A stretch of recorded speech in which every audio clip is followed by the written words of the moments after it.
Perek Vav. So we'll go weiter with Perek Zayin. Perek Zayin is called B'inyan Dvarim B'Telem, about Dvarim B'Telem, words that are not connected to Torah learning, V'Haficham, and the opposite. Shushkeda Satir, right? The opposite of Dvarim B'Telem is devotion to Torah learning. And then Hefresh Shebein Eisek HaTorah L'Shar Mitzvahs, and the difference between Limud HaTorah and every other mitzvah. Every mitzvah is important, but we'll talk about why Limud HaTorah is extra important. So Sif Aleph says, Al Yidei Shemiras HaPeh. So first a person has to know that there's a special koyach of the peh, not so much the mouth, but of the koyach of dibor. I remember where it says by Adam Harishain, Vayipach bi'apav nishmas chayim. Hashem breathed into Adam the spirit of life, the special neshama of life.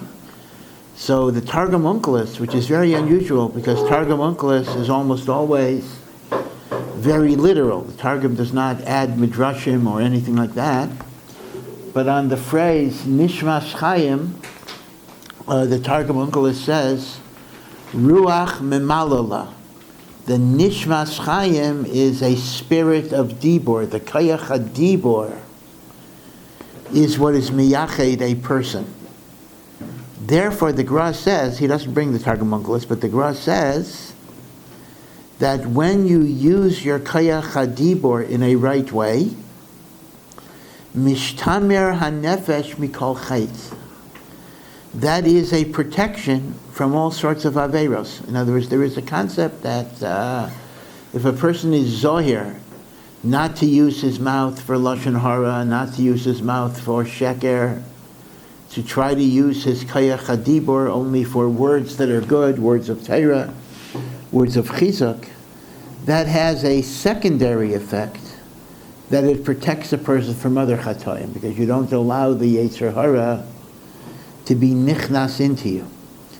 Avol hamarchiv svasav, when a person speaks indiscriminately, right? So he uses his Kayach HaDibor either for bad things or just for, even if they're not bad per se, but he just talks and talks and talks when there's no tayeles. So in such a situation, afal pi sheyesh lo nefesh taiva, even though beteva he has a good soul, v'yaisa mitzvahs harbe, and he does many mitzvahs, v'kama gedorim, he even has fences around the Torah, yiyalai machita lakail. Mechita means he's going to break himself down. Mechita, that he's going to be machnis into himself.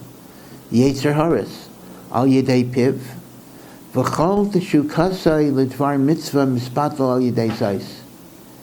And his teshuka, his yearning, his desire to do mitzvahs is going to be weakened, nullified, because of this. This is a chiddush, and I'm not sure if we necessarily have a completely rational explanation on this, but the Gemara is taining that Shemiras HaPeh strengthens your Yetzer Tov and weakens your Yetzer Hara, or to put the other way around, when you're not Shomer Piv, that weakens your Yetzer Tov and it strengthens your Yetzer Hara, and the worst of all is it takes away your teshuka, which means even if you keep, we're not saying you're going to be Machal Shabbos, but even if you're doing mitzvahs, you no longer do them with a passion, with a geschmack.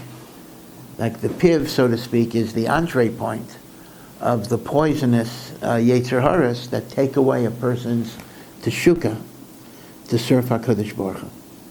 And therefore, Viad Yom Moso, until the very day of death, every single day of your life, Tzarich ha'adam liyasyaser, a person must afflict himself.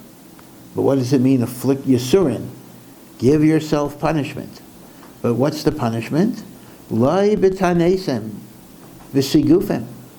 We don't mean punish yourself by fasting or sigufim. Again, there were certain inyanim of Kabbalah where people would literally be mitzayir themselves. They would roll in the snow. They would do different things, and there were such shitas that said that the sigufim are a kapara, but the shita of the Gra generally, and I would say this is the mainstream shita, is that tanesim and sigufim, tanesim beyond what Chazal were keveya, and sigufim bichlal we don't go out and do, but the yisurin that you give yourself is not b'tanesim and not b'sigufim, rak b'resen piv. You rein in your mouth, ubitavasai, and your taivas in general. Again, it's brought down in many svarim that what is called a tinus. See, the Arizal, goes back to there, the Arizal actually has a schedule of tanesim for every type of avera. How many tanesim are you supposed to fast for this, for that? And obviously, it's going to add up to a lot, thousands and thousands of tanesim. So the Balatanya, in the third part of Tanya, which is called the Geras HaTshuva, it's about Tshuva. The Balatanya addresses it, and he says, we don't really emphasize these tanesim, but he says, but if a person's a real Bal Nefesh, a person's a tzaddik, he should try to be Makayim those tanesim, but he says he could be Makayim them over many, many years. And they could be half-day fast, and he should try to keep a cheshbon, Ayo Hashem, 1,000 fast days. So you don't eat until chatzais, so that counts as a tinus, etc. This is the source of the teaching you might have heard. They often quote it. People don't know where it comes from. Well, it comes from the Arizal, but it says, a pigeon haben is shaveh to 84 taniyas. It goes back to that. So if you have this running bill of how many tanesim you have to go to, so pigeon haben knocks off 84 of the tanesim. But the Gra basically says, Bichlal, this is no Indian. Tanesim, sigufim, this is not what we do. But we say a tinus dibor is a much greater kapara than a tinus from food. Tinus dibor. You control your dibor, and that's very, very difficult. V'zeh tshuva, and this brings a person to tshuva. V'zeh kol pri ha'olam haba. And this will be the fruit of getting Olam Haba. Kamosha Kasuf. It says, Kiner mitzvah, right, the famous pasuk. A mitzvah is like a ner. Again, just in terms of Pashat Pshat, that when you have a road and you don't know, it's dark, you don't know where the road is, you don't know which way to go, so mitzvahs will give you clarity in life. Like a ner. Just like a ner gives you clarity of the derech. Torah, the learning of Torah is even more than a ner. A ner is an isolated candle. But Torah is like daylight. The whole day is lit up. But then it says, derech chayim, but the road that will, in other words, like this. The ner is a mitzvah is like a ner. And the Torah is like Ohr. So that leads you to the road. That gets you to the road. I see the road. But what is the road? The road is the musar, is the chastisement. And the Gra says that refers to controlling yourself, controlling your taivas and your dibor, so you will have the road to life. The road to life is the road to olam haba. Derech chayim is teichachais musar. B'zeh yaiser. And controlling your dibor is much greater than all of the fasting and all of the sigufim, all of the physical afflictions. Sheba Ilam. V'chol rega v'rega she'adam chaysein piv. Every second that you muzzle your mouth, chaysein, like a shore, you muzzle your mouth. You don't speak lashon hara. Zeicha b'shvilai li'or hagonos. You're zeicha to the hidden light of HaKadosh Baruch Hu. Right, this is the light of Sheshes Shemei Bereishis, or the light of the first 3 days, which was hidden after Hashem made the sun, and it was hidden for the tzaddikim in Olam Haba. That's a certain closeness to the Shekhinah, and every second of Chasim Haspiv gives you, we don't know, we can't quantify it, but it gives you an extra measure of Or Haganos in Olam Haba. And that is so great, she'ein malach ubriya. There is no malach, and any creation of Hashem could even imagine what the Or HaGanos is. And it's vice the case that even though angels are in Olam Haba, but they don't have a shaykhus to the Or HaGanos. The Or HaGanos is a madrega of Yiskarvus to Hashem that even the Malachi Yashares do not have. So this paragraph, this sif, is talking about the kayach, or the importance of controlling dibur, controlling the one's dibur. That when you're mavazeh the kayach hadibur, so what then happens is you can lose your teshuka for all mitzvahs. When you're makayim the kayach hadibur, you're zeicha to the Or HaGanos, that even the Malachi Yashares have no hasaga, they have no conception of what is the Or HaGanos.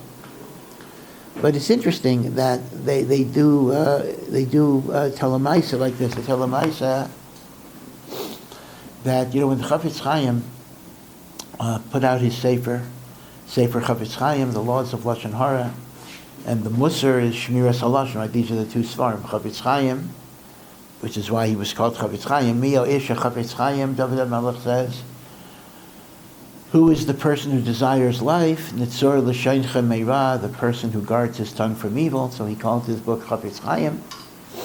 And that's a book of halacha l'maisa, the laws of Lashon Hara. And then he wrote a number of Musar Svarim on the hashkafa of Shmiras HaLashon, the most famous of which is called Shmiras HaLashon, but then he has many others, the Chor Miriam. Chafetz Chaim wrote many. Shmiras HaLashon is the biggest, the most famous. But he wrote many shorter kudresim on Shmiras HaLashon. So initially it was anonymous. People didn't even know who the Mechaber was. Eventually it became known who the Mechaber was. But there were people who thought, how could he write about this? There's no human being that could keep these halachas. So they used to send shluchim. It's kind of a little tricky, to kind of check him out, to try to be machshel him. People said, no, let's trick him into saying Lashon Hara, bring up something and see how he responds, etc., etc. And they wouldn't identify where they're coming from, who sent them. But there was a person who went to spend Shabbos with the Chafetz Chaim, and he was asked later what were his impressions. So initially he said, Chafetz Chaim is a big tzaddik, but I don't know why people talk about him so much. The Chafetz Chaim was talking, he was schmoozing, he was very talkative at the Shabbos meal. But he had a son-in-law who never said a word unless it was Torah or Tefillah. Didn't say a word. So the person said, the son-in-law should be known as the great tzaddik of Shmiras HaLashon, not the Chafetz Chaim. But then he realized that here was the thing. The son-in-law was so careful not to say Lashon Hara that he just didn't talk. He didn't talk. He was chosem piv. Chafetz Chaim B'davka talked. And to talk and not cross the gedarim of Lashon Hara is a much bigger accomplishment. Because here's the thing. Dibor is not just a negative thing that you have to avoid. It's the other way around. HaKadosh Baruch Hu gave us Dibor, so we should use it in a good way. For Divrei Torah, for Tefillah, but also Chizak, to be mechazik people, to encourage people. You see? So if a person just says, my policy in life is just to be quiet, he's not really, it's a great thing. He's chaysim pib and he's zeichel or haganas, but it's not the ultimate tachlis. The ultimate tachlis is not to destroy your kayach hadibur. The ultimate tachlis is to use the kayach hadibur for something very good. Shlomo HaMelech says in Mishlei, again it's a famous pasuk, Hamaves v'hachayim biyad halashon. Death and life are in the power of the tongue. Death and life. So, on one hand, that's very, very literal. The words you say can kill you or kill somebody else. The words you say can save your life. The Medrash gives a very literal example. Well, it's literal in terms of life and death, but obviously the story is figurative. It says that all of the Avarim of the body were arguing who's most important. The hands said, I'm the most important. Without me, you couldn't grab anything. The legs or the feet said, we're most important. Without me, you couldn't get to anything. The eyes, I'm the most important. Without me, you couldn't see where things are. So finally, the tongue speaks up and says, I'm the most important. So they start laughing at the tongue. He says, your tongue? Okay, I mean, listen, you don't even have backbone. You can't even stand up. You just lie down all the time. What's so chashuv about you? So the tongue says, wait and see. So anyway, the person of whom these Avarim are arguing works for the king, is an Eved of a Melech. And all of a sudden he goes to the king and says, hey king, you're a dog. Whatever the language is, you're a dog. And as the tongue articulated dog. So the king says, take that servant out and kill him. So now all the Avarim are yelling at the tongue. It says, tongue, why did you say that? You got us in trouble. So the tongue says, you see, death is in the hands of the tongue. I'm going to get you killed. So they said, well, save us. So the tongue then said, to the king, he says, I come from India, whatever it is in India. The word I said for dog actually means Lord and Master. Just, it happens to be the same word. And the king said, oh, okay, forgive him. So state in the Medrash, you see that the tongue could kill you and the tongue could save you. Hamaves v'achayim biyad halashon. And that's life too. I mean, obviously, the things a person says could result in death or whatever it would be. But the emes is that life and death is not just physical life or physical death. The emes is that a person could be murdered in many ways. Chazal say, for example, if you're malbin pnei chaveru barabim, if you embarrass a person publicly, ki'ilu shofech damim, that's a form of murder. You murdered him. You killed him. So, I can use my dibur to build a person up, to give him chizuk, to give him chiyus, give him life, give him enthusiasm. Or I can use my koyach hadibur to cut a person down, to destroy him. Right? This is something that's one has to be very careful. Rebbes often have to be aware of this. Sometimes there's a teaching style, which again I'm actually not against per se, where there's kind of a banter where the Rebbe will make a joke about the Talmud. Hey, glad you woke up today, whatever it would be. And there's nothing BSM wrong with that. There really is, because sometimes it's a way of creating friendship and warmth. But you have to know that sometimes people take it very differently. There are people who are sometimes humiliated, sometimes embarrassed, sometimes, literally they actually can't go back to the shiur. Right? So, samavas v'chayim b'yad halashon, like types of jokes and humor, which vaday have a place. I'm not, Rava used to begin every shiur with some type of joke of some one nature or the other. But you have to be mishayer that if the person is very, very sensitive, it's not just Rebbe to Talmud, it's chavrusas too. In fact, it's even a parent to a child. In a certain way you talk to your own child could really hurt the child tremendously, right? So mavas v'chayim b'yad halashon is a recognition that the koyach hadibur could destroy, and the koyach hadibur could build up. And Aravaida is not just to avoid talking. Aravaida is to be mishtamish with the koyach hadibur in a positive, in a good way. Okay. So now he goes weiter in Sif Beis.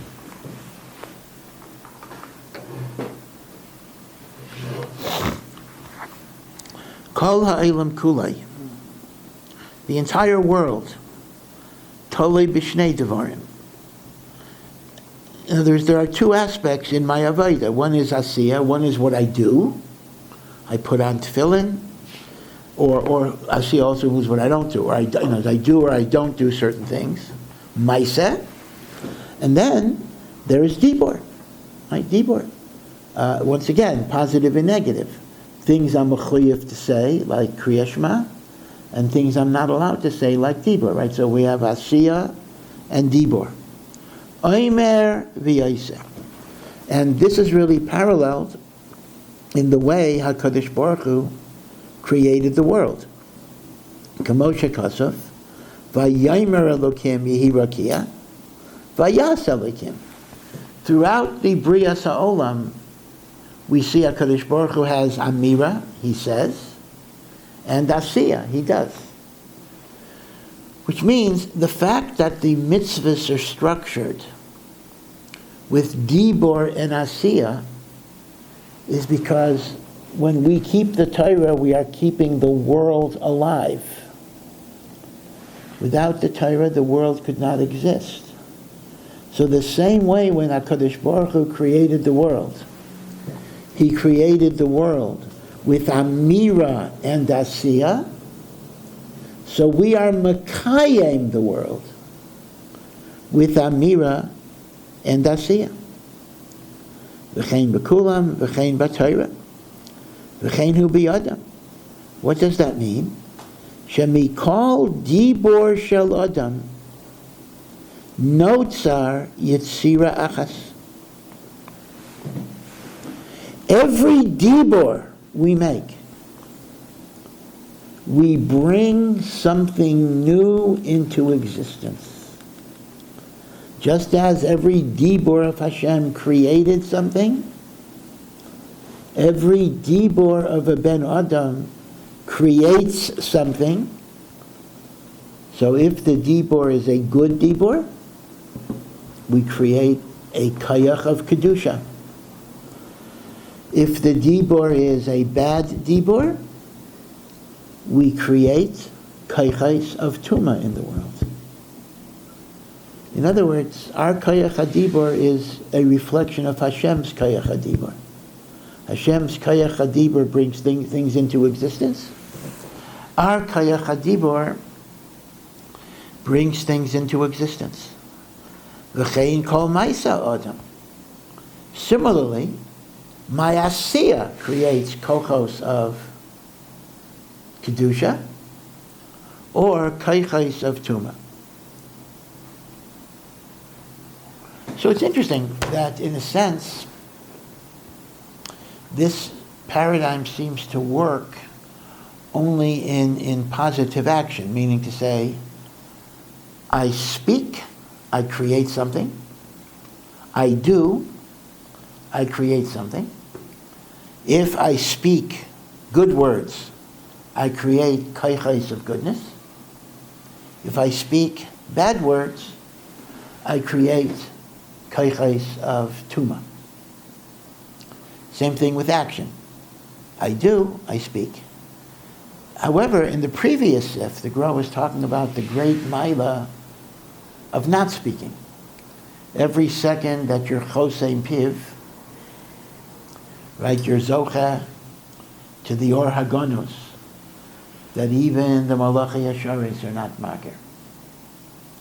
But in terms of creating in this world, let's say kedusha or tuma, it seems not. In other words,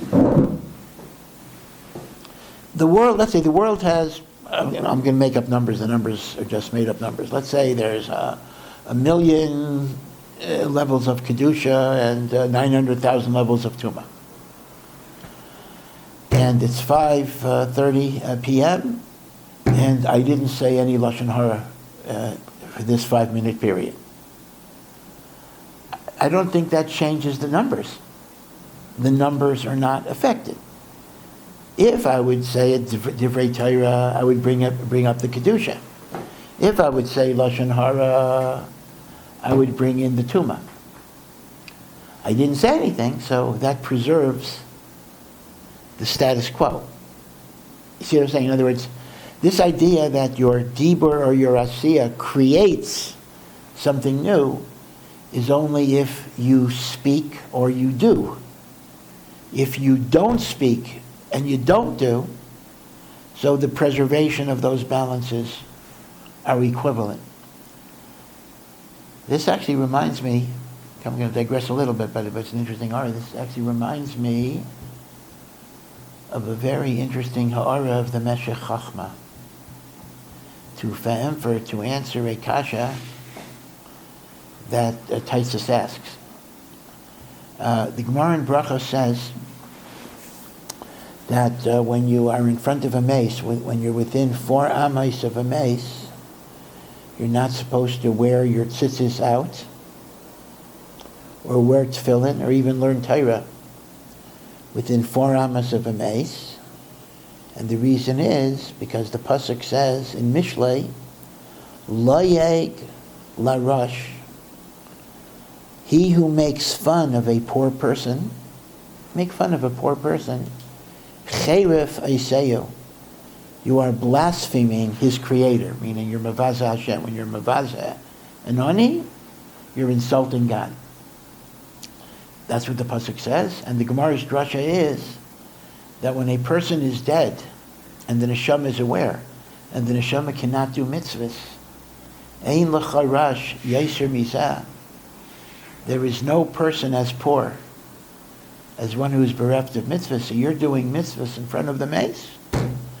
The mace is mitzayir, because the mace cannot do mitzvahs. So therefore you don't do your mitzvahs in front of the mace. So machlekes, how far does that go? What can you say tehillim by a kever of a mace? All right, some people are mekel.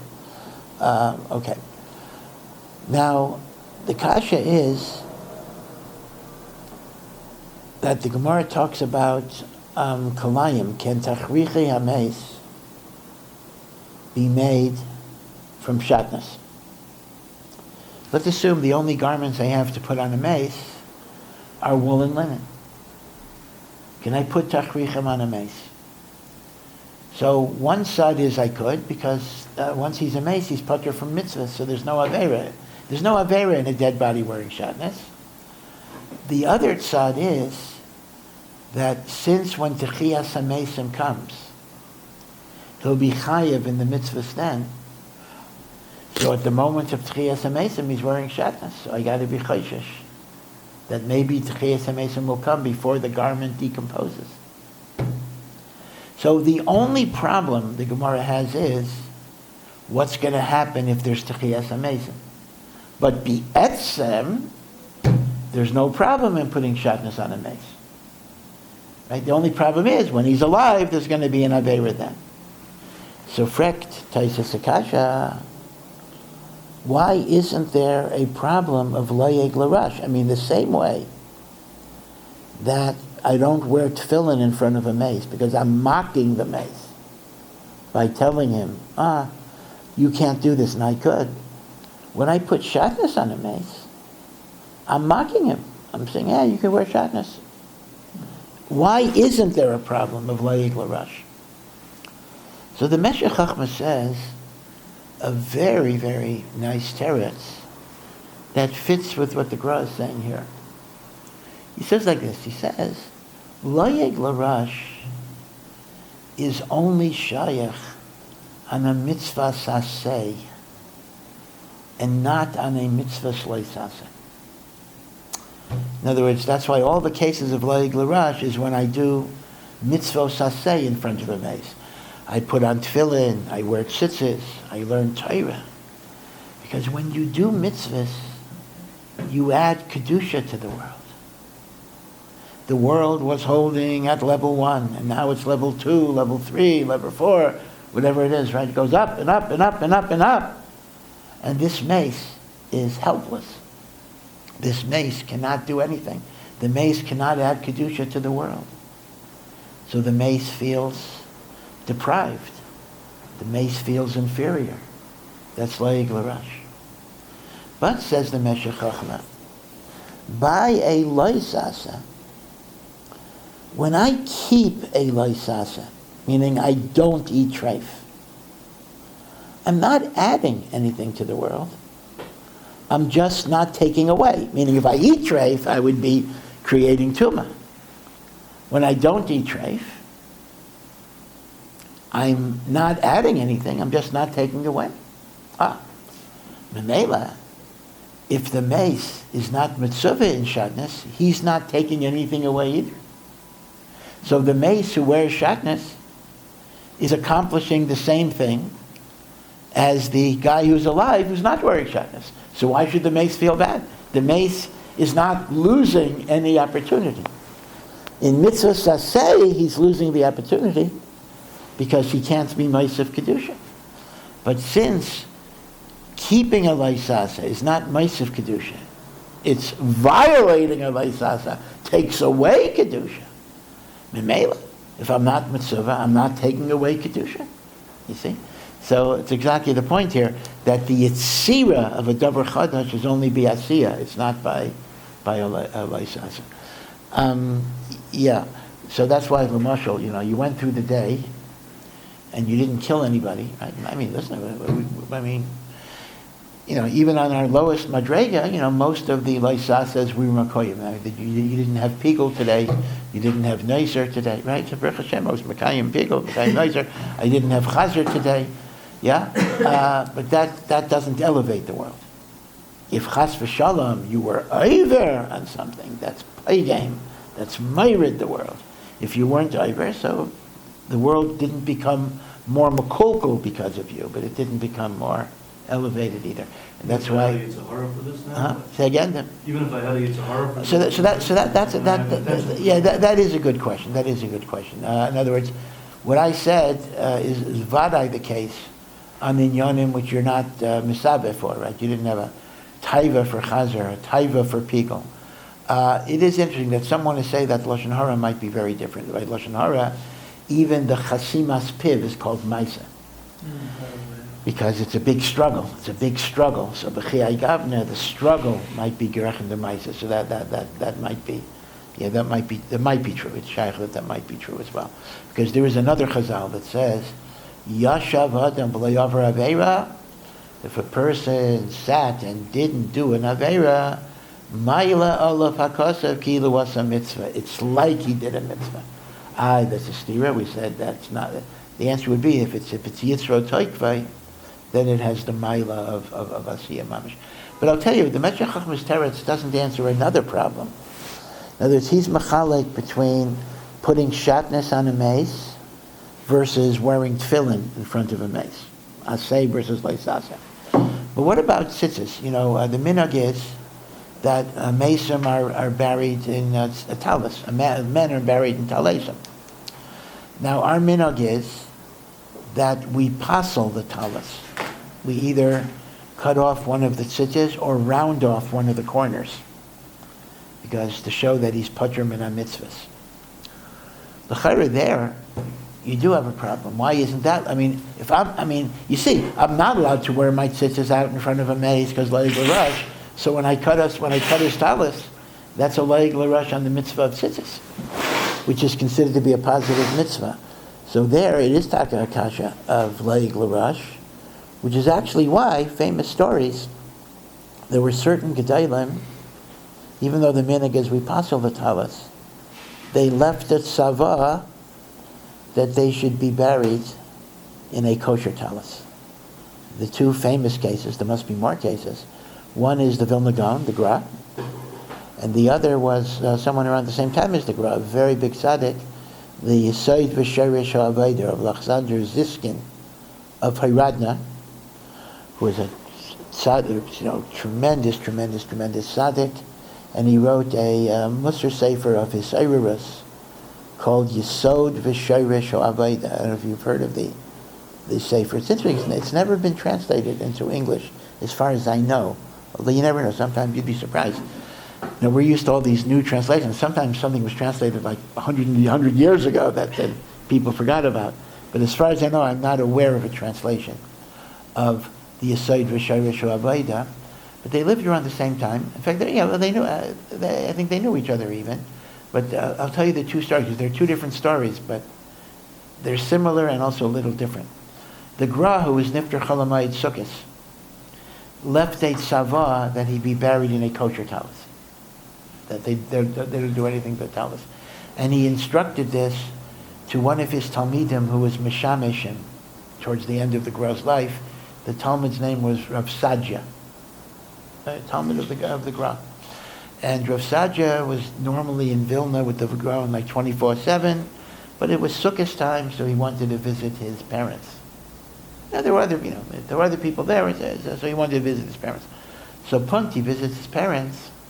The Gra gets suddenly sick on Sukkot, and the Gra's nifter, Cholamayit Sukkot. So Rav Sadja runs back to the Levaya, and he has to tell the Chevra Kadisha that the Gra said, don't cut the talis. And he gets there, and it's already too late. They're lowering the guy's body into the ground with a talis that was already cut. So, and there was no orange, just like Yerushalayim. They were just burying the body in the holy body of the Gra in the ground. So he stopped the Levi in the middle. He stopped the Levi. He said, "Stop, stop, stop! You cannot bury the body till you put on a kosher talis, because this was the tzava of the gain." So they stopped the Levaya in the middle. They stopped the Levaya in the middle, and the Basin of Vilna had a dion. Should we listen to this or should we not listen to it? Because on the other hand, the minhag Yisrael is we passel the talis. So even the Gra, you have to follow the minhag Yisrael. So they debated, and then they paskin that the minhag Yisrael has to be followed. So I think the halacha was that it was not followed. That is, his savah was not followed, etc. Okay. He didn't write it. Huh? Was it written? It was not a written savah. No, it was the Talmud reported it. Now, by the Yisod V'Shorish, He had risk for that then. He 1/8 of it. maybe there was a Chisur and Manas. Yeah, that might be the point as well. Now, with the Yisod V'Shorish Avaida, he also gave a similar tzavah. And what happened was he actually was lowered to the ground with a kosher talis. But as they were lowering the kever, the talis caught on a nail, and it ripped. And they saw min hashamayim, you're not mishana min hagei Yisrael. This idea that the minhagim of Klal Yisrael, you're not mishana. I mean, the Gra faced that in other areas as well. Keep in mind, just to get a picture here, the Gra was not the Rav of Vilna. The Gra was not the head of the Basin of Vilna. The Gra had no position. He was not a Rosh Yeshiva. He didn't have a yeshiva. I mean, he had Talmidim, but he had no yeshiva either. The Gra was a private citizen. The Gra was a Balabayas of Vilna. And Vilna had a huge Beis Knesset, etc. The Gra had to apply for special rishus. He wanted a minyan where he could do his minhagim, which were not the minhagim of Vilna necessarily. And he had to get permission. He had to get permission to be miyaseh a Beis HaKnesset. So in the big chutzner, Vilna had a huge courtyard. And the courtyard had the main Beis Knesset, and then there were shtiblach all over the place. So what was called the klois was the Vilna Gaon shtibel. And it wasn't so much open to the public. I don't think they would kick you out if you walked in, but it wasn't like designed for people to get a quick mincha. But this is where the Vilna Gaon, his shtibel, this was his minyan, and this is where he was given rishus, and he asked rishus to follow his minhagim. Which, again, the Vilna Gaon's minhagim were not the minhagim of Vilna, they were not the minhagim of Lita. He had the yuchadika minhagim, he had special minhagim that he was machriya. So, since he had the freedom to kind of do his own thing, he actually wanted to be mechadesh birchas kayanim every day. Because, one of the interesting questions is, why Ashkenazim l'chalapa? Ashkenazim, right? We only do it in Chutz La'aretz on Yom Tov. We don't do it during the week. Now, mehechi teisi. Why should that be so? Sfardim are right. Birchas kayanim is a daily mitzvah. Why would we only do it on Yom Tov? It's a pella. So the Ramah comes up. I mean, the Ramah didn't create the minhag. He's trying to explain an existing minhag.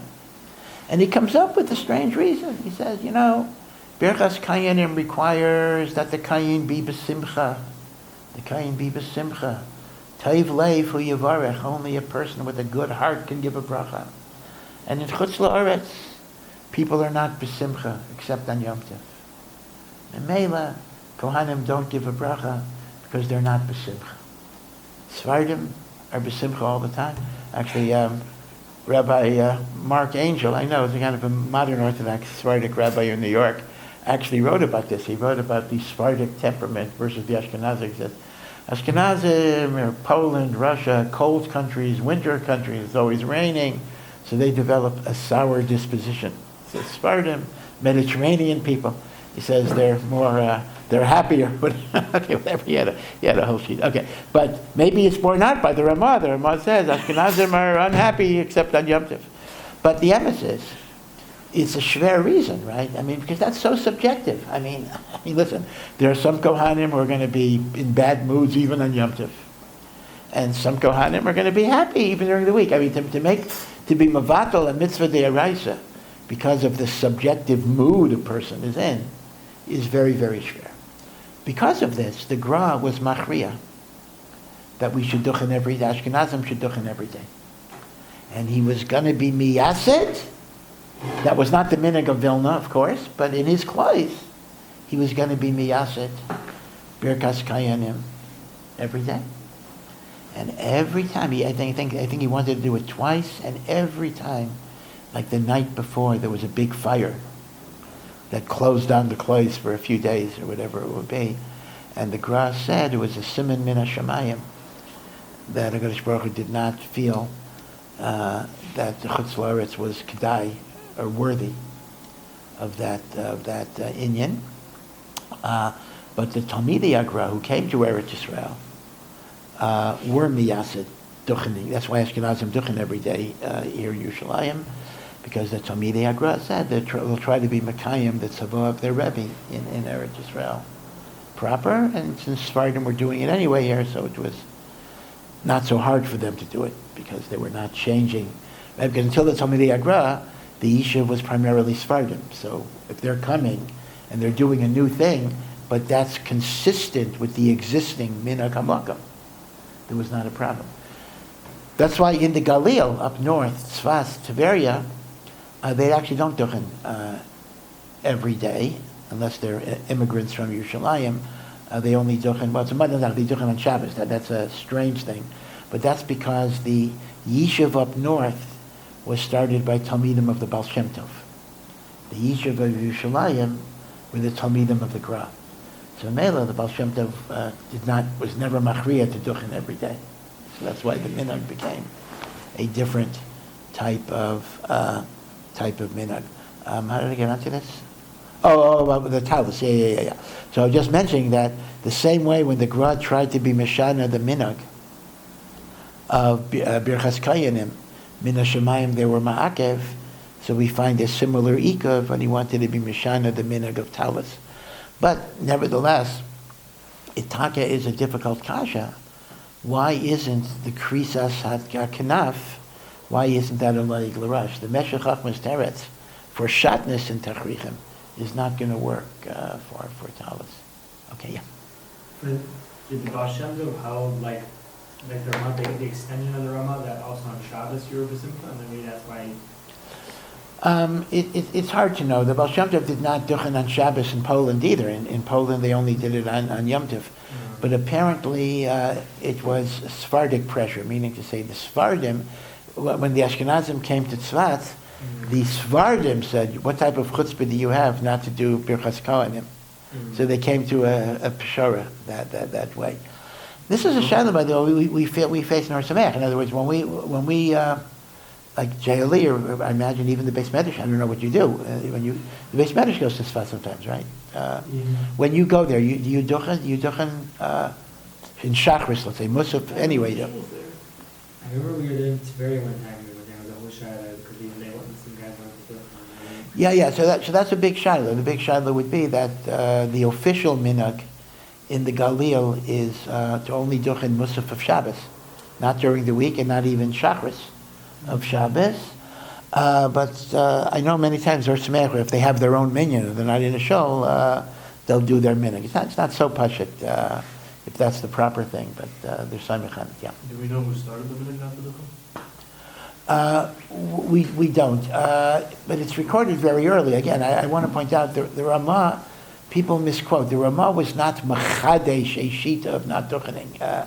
The Rama wouldn't have been Mechadash.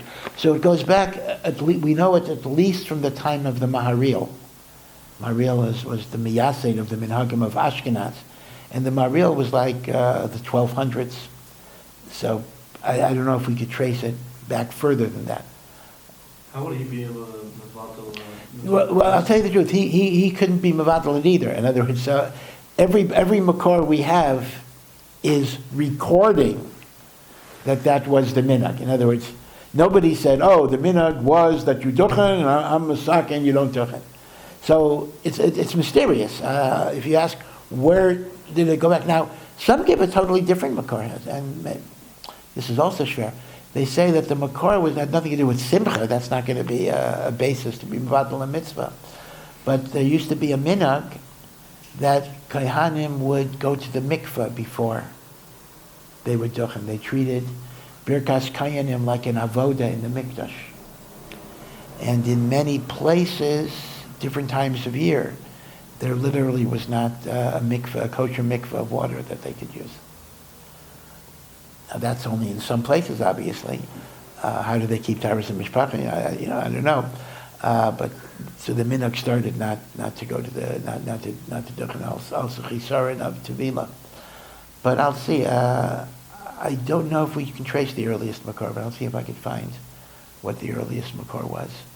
Now, let me just point out one thing, though. I misspoke a tiny little bit when I said, how could you be mevatel a mitzvah d'oraisa? So it is important to know that a kohen is not mevatel a mitzvah d'oraisa unless he was called to duchen and didn't respond. So if he's called kohanim and he's not oila or whatever it will be, he's over an Isser D'Oraisa of Kais Avorcho Es B'nai Yisrael. So when there's no Kriya, you're not Makayim the mitzvah. You're losing, but you're not over anything. Meaning to say, I wouldn't, Birchas Kayanim is not a mitzvah chiyuvis like tefillin or whatever it is. It's conditional on a Kriya. So if our minhag is not to be Koreh, so we're missing the Kiyam HaMitzvah, which is a big thing. That is a big thing. But we're not over on any mitzvah saseh. It's like not wearing a beged of... It's similar to that. It's exactly similar to that. If I don't wear a beged of Dalit Kanfais, I'm not over on anything, but I don't have the great zechiyah. Now remember, of course, with Birchas Kayanim, there's a mitzvah both on the Kahanim to be Mavarich Hasam. It's a mitzvah of the Kohen, and there's a mitzvah on Am Yisrael to be Makabel, the bracha. Right? That's the inyan of being makabel the bracha. That's why some people hold there's an inyan of trying to either do birchas kayanim more than once if they're different minyanim, or to even be makabel the bracha in more than one place in order to be marba in that mitzvah. That's also why some Rashi Yeshivas, I think Rav Steinman, Zechron Lebracha, when he would come to America or whatever, he would go to a Sephardi minyan to be Zeicha, to be Makabel Birkas Kayanim every day. Because he goes to an Ashkenazi shul, there's not going to be Birkas Kayanim. And he felt there was an inyan to be Makabel the bracha, and that overrides the inyan of davening, in its sibur that has your nusach or whatever. Okay. All right. Okay, let's do one more.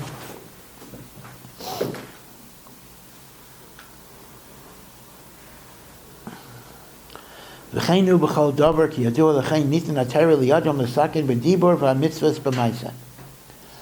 therefore, since our speech creates, Hashem gave us the Torah so we can create Kedusha b'dibor, and He gave us the Mitzvahs so we can create Kedusha b'maisa. That's interesting because this actually puts the dibur of Torah on a very high footing. In other words, normally we would have thought, and I would have classified Limud HaTorah as primarily a mitzvah of machshava. Yeah, it's good. Chazal say, when you speak out what you're learning, it's good for the memory, etc. But I wouldn't have defined dibur as the etzem mahus of Talmud Torah. I would have defined the mahus of Talmud Torah is to be makasher your mind to divrei Torah. And yet, the Gras is stating here that the dibur of Torah is phenomenally important, because your dibur is what creates the kedusha in the world, and the Torah was given to us so we could create kedusha bid dibur. Well, which means the obvious point is that even if you're learning by yourself, which anyway we say, but this is an extra reason, even if you're learning by yourself, you should speak it up. In fact, it's a cute story. It's actually a beautiful story. A man who was Rabbi Yashiv's neighbor was once was a chashuva person, but he once said, I learned with I was Rabbi Yashiv's chavrusa for 20 years. Really? I never started learning with Rabbi Yashiv. He says, yeah. Says every night, Rabbi Yashiv would get up at 2:00. That was his seder. He went to sleep around 10. He didn't sleep that much, 4 or 5 hours. 9:30 or 10. He would get up at dafka at 2, and he would learn. Those were his best hours. He would learn from 2 to 7, because people didn't bother him that much during the day. People came in, and those were his 5 hours of uninterrupted learning. And he had a thing. He was very makbid on starim. I mean, we would from the lowness of our madrega we would look at as a little compulsive, but he was very makbid that at 6:00 he would have a cup of coffee. He would take a 3-minute hefsek and drink a cup of coffee, and that gave him kayach, right? So the grandchildren, when he went after his Rebbetzin was nifter, there were grandchildren who had to make him his coffee, and if they came 6:05, they came late, he wouldn't drink the coffee. He said, I gave 5 minutes, 5 minutes are up. It was a big thing about the coffee. They have a biography of Yashiv. I mean, they keep on writing about the coffee, page after page. Mice with this coffee, that coffee, because he had a thing, had to be 6:00. If it wasn't 6:00, that was it. So when Rabbi Yashiv would learn, Rabbi Yashiv would say everything out loud, and he would be masber it in Yiddish. Frek the Gemara asks Akasha, this. So the guy says, listen, I was next door. I lived next door to Rabbi Yashiv. And every night he was learning Masechah Shabbos or whatever it would be. And he would be masber, the Shakla V'Tarya, the Rashi, and the Taisus. So I figured, I'll take my Gemara, I'll open it up. I'm sitting, and Rabbi Yashiv is giving me a share, a blot share, as if he's talking to somebody. So he says, I learned Kama B'Kama Masechtas with Rabbi Yashiv, private share. So that's the idea of Dibur. He would mamash explain. In fact, even things like hakdamas, like he would say, he's beginning Masechah Shabbos, right? Masechah Shabbos begins Yitzias HaShabbos, the halachas of Haitzah. So he would say something like this. He would say, the Torah says in the Aseres HaDibros, Lo Yisasa Kol Malacha, and Chazal were makabel, like a tea. Chazal were makabel. There are 39 malachas that you don't do on Shabbos, because these were malachas HaMishkan. And one of those malachas are you're not allowed to be mitzi from Rishus HaYachid to Rishus HaRabim, or Rishus HaRabim to Rishus HaYachid. And the Mishnah is going to give us all the tziyurim of going from one Rishus. He would give these hakdamas to himself. Then he would say Yitzias HaShabbos. So the guy said, I can learn, I can learn Shas sitting next to Rabbi Yashiv. Right? So there you see, Klor, the idea of the kayach hadibur. Right? That's mamish taiv l'tzadik, taiv l'shchena. The shachena b'tzadik can have a lot of benefits. Okay, so let's do one more. Kamo shahamotor v'chol ma'isa olam hazeh taloi ba'edim ha'olam min ha'aretz. So he says, rain, motor, rain, that comes min hashamayim, and all the agricultural productivity actually starts with condensation that comes from the ground, right? If you think about the rain cycle, there is evaporation from the ocean that gets eventually accumulating in clouds, and then it rains. So, which means the cycle of water starts from earth, goes up, and then comes down again. But it starts from here. So he says, Kol Maisa Hashchina V'hanhagas Ha'ilam Hazeh Toloi B'havel Piv Shel Ha'adam Hein L'toiv Hein L'hepech. So this is again restating the point that he made, that just as the rain that comes into the world starts with the water vapor on earth, so too all of the hashpa'os that Hashem brings into the world, whether they're good or bad, they start with the haval piv, the breath of the koyach hadibur. Our dibur brings good into the world, our dibur brings bad into the world. That's also hamaves v'achayim, biyad halashem. Right? So everything is totally on man. This is why Rav Chaim Volozhiner says in the Nefesh HaChaim that HaKadosh Baruch Hu always wants to give. But Kaviyachal, HaKadosh Baruch Hu's hands are tied until we release him by our Torah and our Mitzvahs. Our Torah and our Mitzvahs open up the tzinairos, open up the pipelines where HaKadosh Baruch Hu can give. And Rav Chaim Volozhiner says, Gevaldik, that this is the meaning of the pasuk we say every day in davening, Tanu eyes leilokim. Now literally that means give strength to God. What does it mean? Give strength to God. That's mashma. Hashem doesn't have strength, and I give strength to God. How can I give strength to God? So Rav Chaim Volozhiner is masber, because HaKadosh Baruch Hu created a system where his kayach to be mashpia is triggered by our maisim.